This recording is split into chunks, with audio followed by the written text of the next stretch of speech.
What's going on, everybody? Fuck yeah. It is Friday night. Here we go. Cheers to y'all. And by the way, all of you who have subscribed to my channel, thank you very much. I really appreciate it. Hey, what am I doing? All right, first of all, I walked up 45 flights because my girl's apartment is on the 45th floor. This building, by the way, the elevators are out. There's a high rise, 56 stories. 6 months now, 6 months, elevators have been down. We're filing a class action suit, actually. Unbelievable.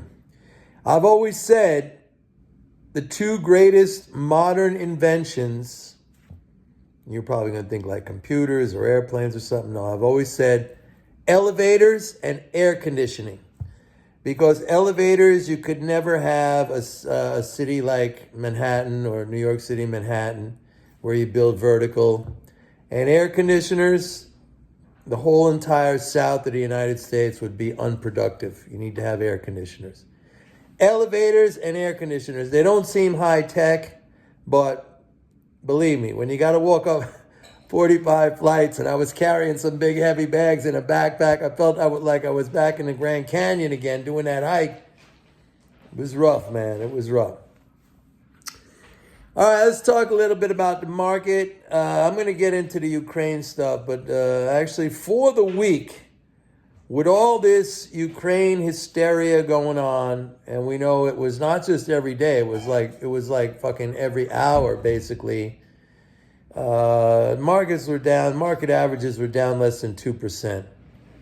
So not so terrible, given the hysteria. And there was a lot of hysteria, right? I mean, you can't deny that. What's happening in Ukraine? Well, today there was reports of a car bomb blast in Donetsk.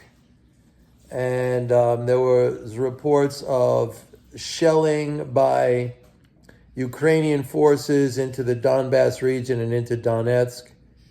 There was also reports that the leader of that breakaway republic, the DPR, he recommended an evacuation of women, children, and elderly to Russia, 700,000 people. So definitely seems like things have escalated over there. Okay. I was looking all over Twitter, and you can't look for the mainstream media because it's not going to tell you the truth. I was trying to source people on the ground there in the region, and there was kind of conflicting reports. Some saying, hey, there's nothing going on here. Why are they requiring or ordering an evacuation? There's nothing going on.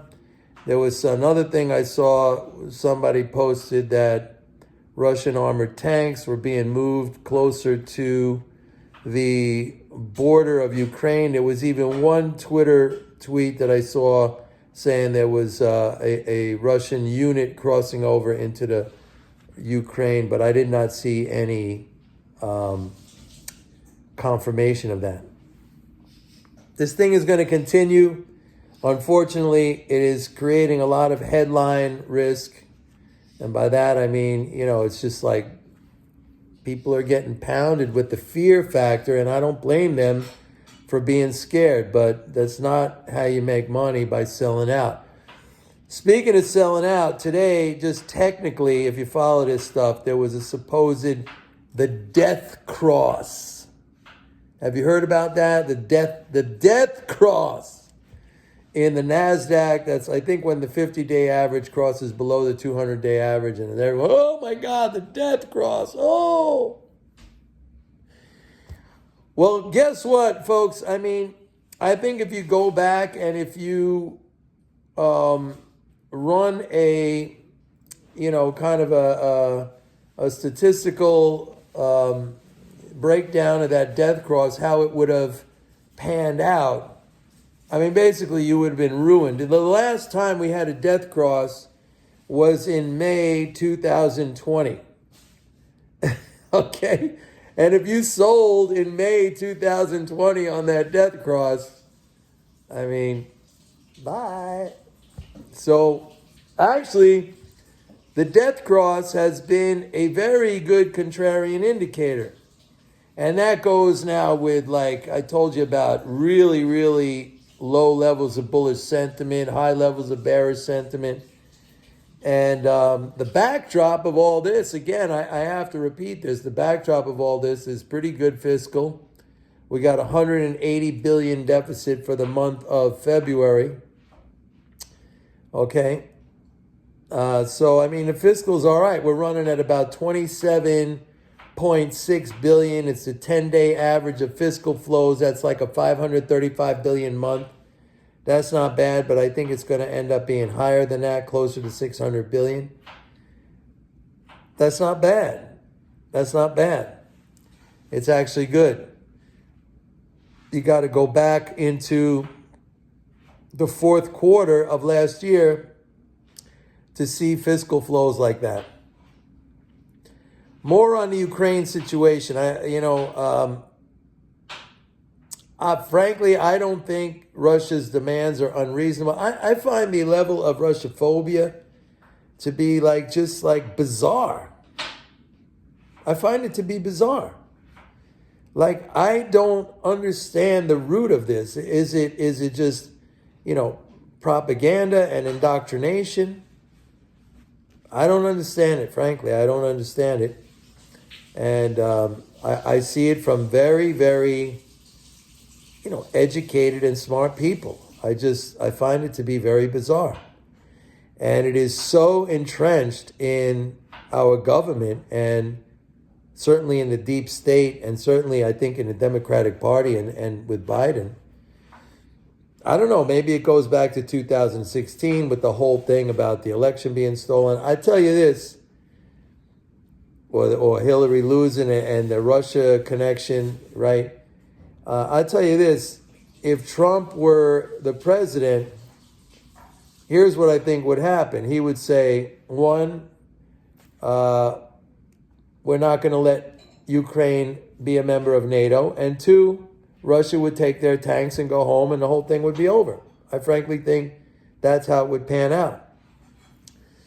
But anyway, I was talking to someone today and we were having kind of a debate, not a debate, but a kind of discussion on the topic. I think this person was a kind of a Russophobe. And, when I mentioned the fact that there were promises made in 1990 to the Russians when the Soviet Union was collapsing, there were promises made by George H.W. Bush, by James Baker, who was his Secretary of State, by others in the administration, and by high-level officials in Europe. They told Gorbachev straight out that if you agree to allowing Germany to, reconstitute itself. In other words, East Germany, let it up, just let Germany come back to its natural state. We promise there will be no further eastward expansion of NATO. In fact, the line that was used by James Baker was not 1 inch eastward. However, and here's where the debate was, because my friend said, yeah, but no treaty was ever signed. It was a verbal thing.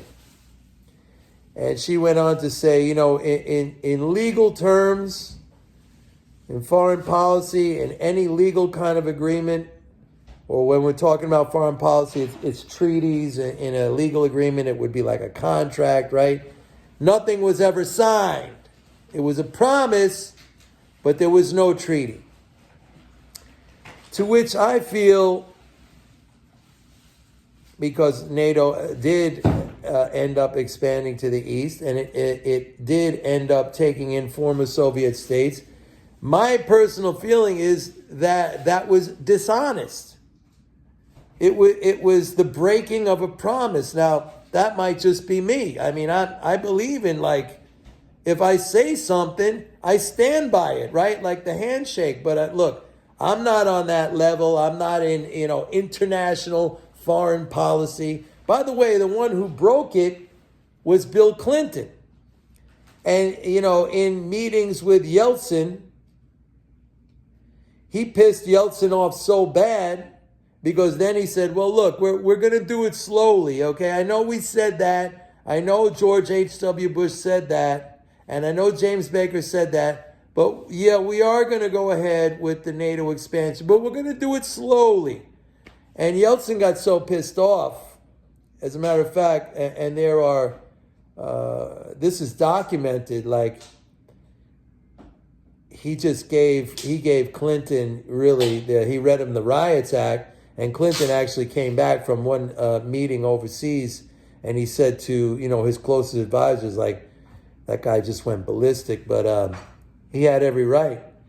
And that's how come Yeltsin eventually selected Putin, because he said, look, we need a guy, we need like a strong man, because this NATO thing is never going to stop. But getting back to it again, for me, a promise is a promise. And to me, it's dishonest because it was done unilaterally by the United States and NATO. It wasn't like there was a condition where the United States, NATO, and Russia said, you know what? I know we made this promise, but I'm not happy with it, and you're not happy with it. Let's change it. Let's make it different. No, that never happened. It was unilateral by the United States and NATO. Like Russia, first of all, they were very much at that time, kind of experiencing severe difficulties economically, politically, and everything like that. So, they were the underdogs, and they were easy to take advantage of. And Clinton, wily Clinton, and we know how he is, he did take advantage of that. That sowed the seeds of what we're seeing today. And again, I'll say two things on this. I have to give Putin a lot of credit for his restraint. That is a nuclear superpower. I mean, this thing could easily spiral into a nuclear conflagration where the end of humanity that's the outcome. Not good. I give him a lot of restraint, but at the same time, I say, if you look at what's going on right now in Donbass, he's folding. Putin is folding. What do I mean by folding? He's scared to go in. I don't think he's going to go in. I do not think Russia's going to go in at all. And I have to say that I think after the 2014 Crimea annexation, whatever you want to call it wasn't really an annexation. They had a referendum. They wanted to rejoin Russia because, my friend, let me get back to that conversation I had with my friend, because she said, I'm against it because Ukraine should have the autonomy to decide their own political system and everything. They elected Yanukovych. He was democratically elected. So come on, you got to know your stuff. And then what happened? The United States backed a violent coup to overthrow Yanukovych, who, by the way, signed all agreements to what the opposition party wanted. Voronezh. It's close to Voronezh. No, I received a message.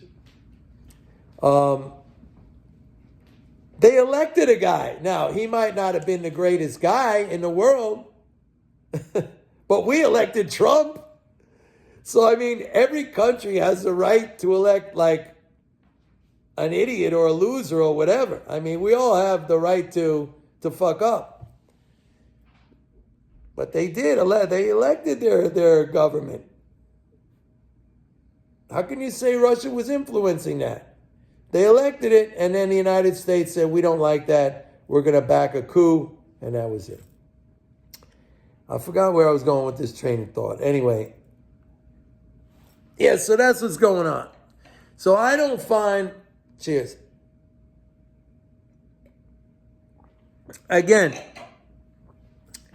I don't find the demands of Russia to be unreasonable. Nor do I see them as the aggressor. Yes, they have troops near the border of Ukraine. It's in their country. It's in their territory. They're 100K from Ukraine. They're allowed. They're allowed.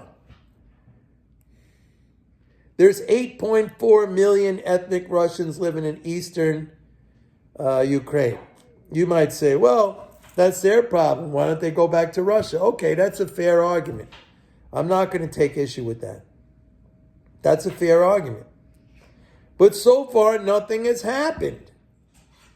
And we're sending troops 5,000 miles away. We're sending armaments to...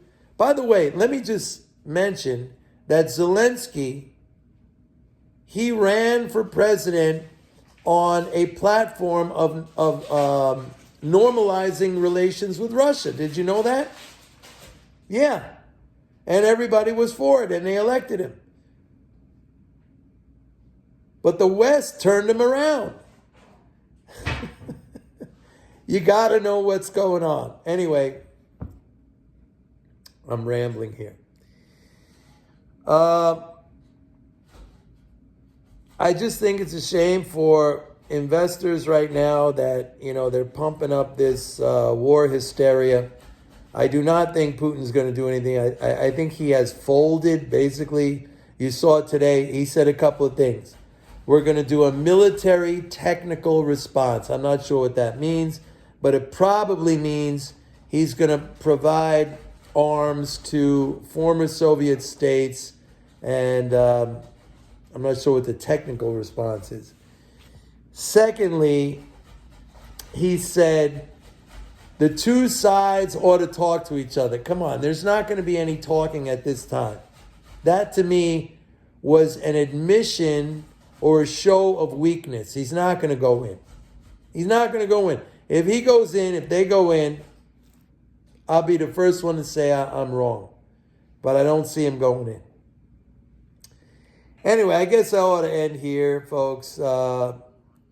Friday night. I'm enjoying my glass of wine. I hope everybody's having a great time. Thanks again for subscribing to my channel. Keep it up. And I'll see you guys tomorrow. Bye.